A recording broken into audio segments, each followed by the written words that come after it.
Hello everybody, I'm Gary from Lantana Removal Queensland.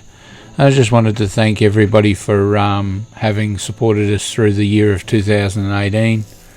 As we're heading to the close and the beginning of 2019, I just wanted to run you through a few things. There's quite a few documents that I've posted in recent times that are very important for people that own land to understand that it's illegal for the government to leave this material where it is and then to allow it to prosper and then invade your properties. And you have legal rights, but the problem is that under the Palaszczuk government, they have completely operated outside of the law in allowing councils and main roads and water boards and different departments to operate illegally. Now, the document that I posted just today, the 24th of December, Christmas Eve, clearly shows the state government document saying that they are responsible for these materials on their lands, and yet they allow this to happen and invade these people's properties and anybody else who lives beside the road in many other places in the state. So huge areas of our state are written off, and this has devastating consequences to the koalas and to all native species.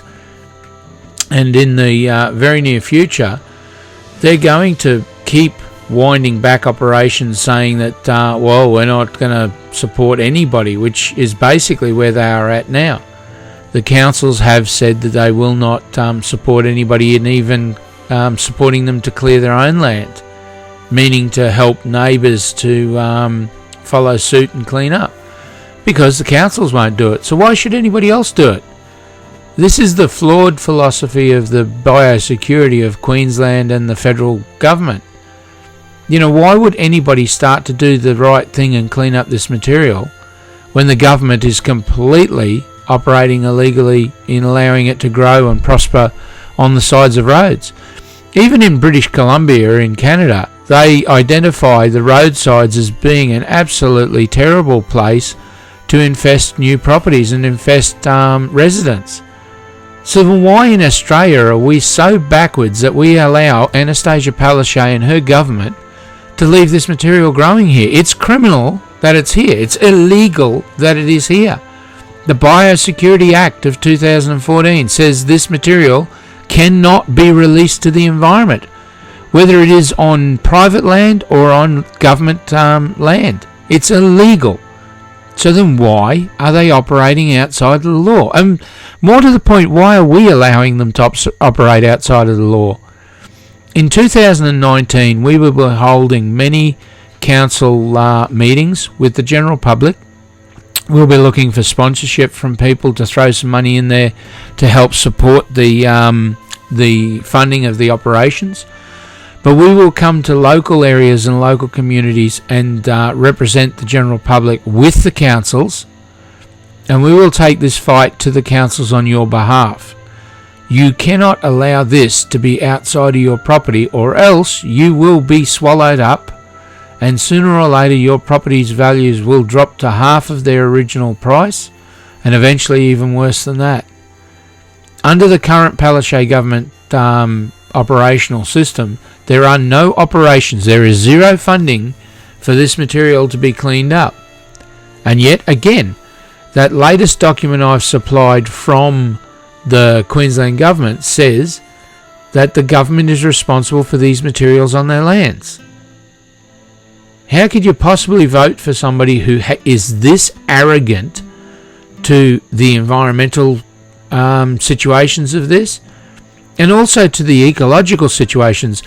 They have just given about $40,000, $140,000 all told, but $40,000 to Australia Zoo to eradicate lantana in areas where koalas exist. Australia Zoo openly says that the lantana is terribly devastating to koalas. It is an enormous impact on their lives, terrible in fires. It is also responsible for a huge amount of deaths of koalas with wild dogs and other feral animals. So how the hell can Annastacia Palaszczuk on the next part of this say, well, I don't care? They don't understand that this is bad, but they just gave money for that specific reason. You know, it is completely corrupt with the amount of incompetence that the government exhibits in allowing these materials to grow on the sides of these roads with the watercourses. The water runs off these roads, feeds these plants all year round. They seed to 3,600 plants per plant expansion rate because they access this water from these gutters. And where does all the seeds go? They go onto private land, just like this stuff here.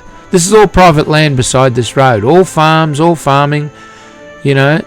And look at the infestations pouring down these slopes. It's completely illegal in every document I can find.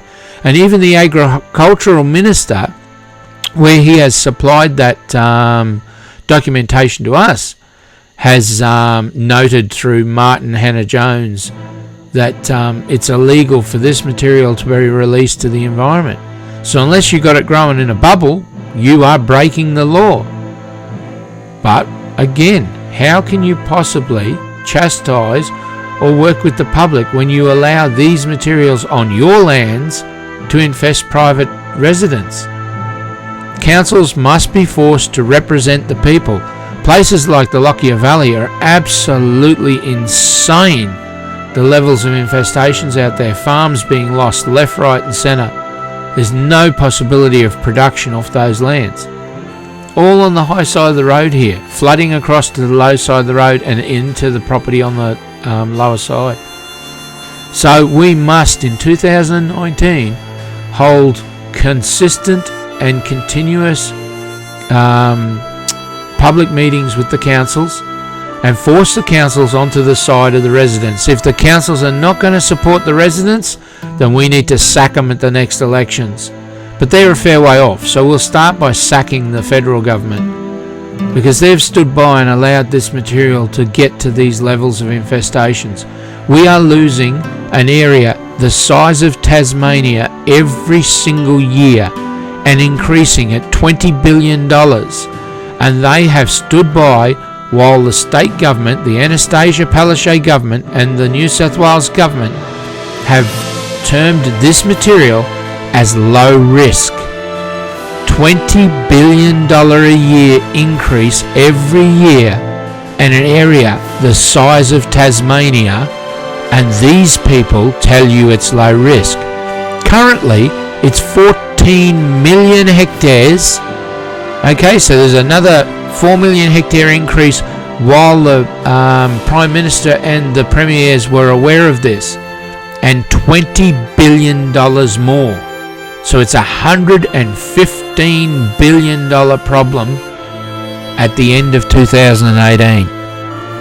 And it's going to take us time to wind up, to get the workforce trained up, get the funding from the government that is has to be created for a national works program to eradicate these materials and to meet the legal requirements under the Environmental Biosecurity Act of 2014.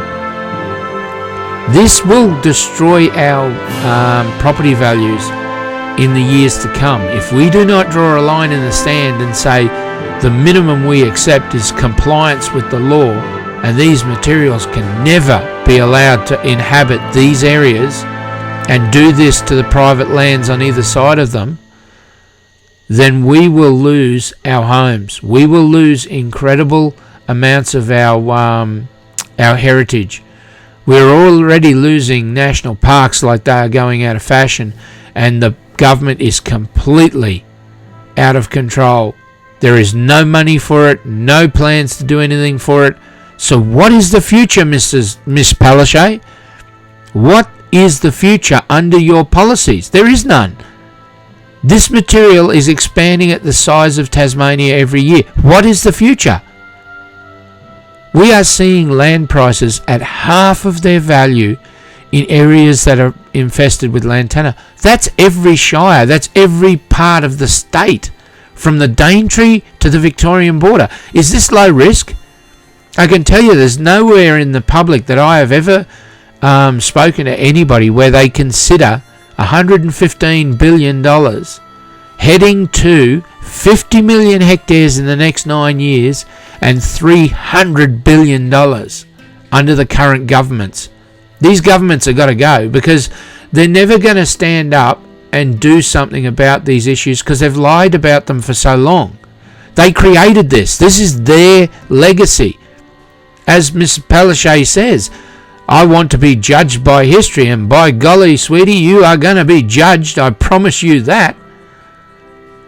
The amount of billions of dollars that it's going to cost us to clean this mess up just to get to a point where we're meeting the growth rate of this material, because that is the minimum we must do. We will not be able to feed our nation in the years to come at 50 million hectares. We will not feed our nation, I can tell you that now. The cost to our public and to our children is going to be absolutely devastating as banks foreclose on properties that are worth half of their value. And the people are going to pay the price for that, not Palaszczuk, not her government. They were the ones who secretly changed the classification on this material to low risk. Who in their right mind would have voted for that? We have to start demanding that the councils meet their public requirement and represent the public. They need to go to the state government and demand the funding. It's a responsibility of the state and federal government to supply the funding to deal with these weeds. They are the ones that are completely negligent, completely incompetent, and that's what we're taking into 2019.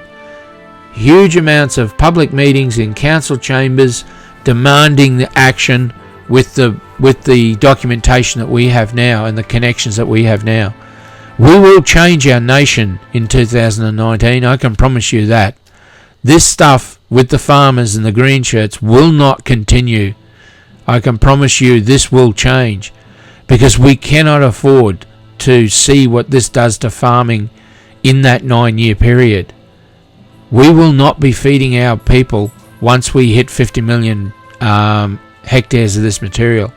The flood that will be coming out of the national parks will be unstoppable for farmers. And what will we go to? A communist state where the government finally takes over action on these materials? We need to start asking these questions immediately and now. Anyway, I'm Gary from Lantana Removal Queensland, and I thank you for joining me. Please look us up on Facebook at Lantana Removal Queensland. Also, join our Facebook group at Lantana Removal Queensland group. And also, please give to our fundraiser to help us fund these meetings at the councils and push these to the councils and force them to be accountable, and the state government. Anyway, 0449 986 880, and I'll catch you on the next one. Thank you all.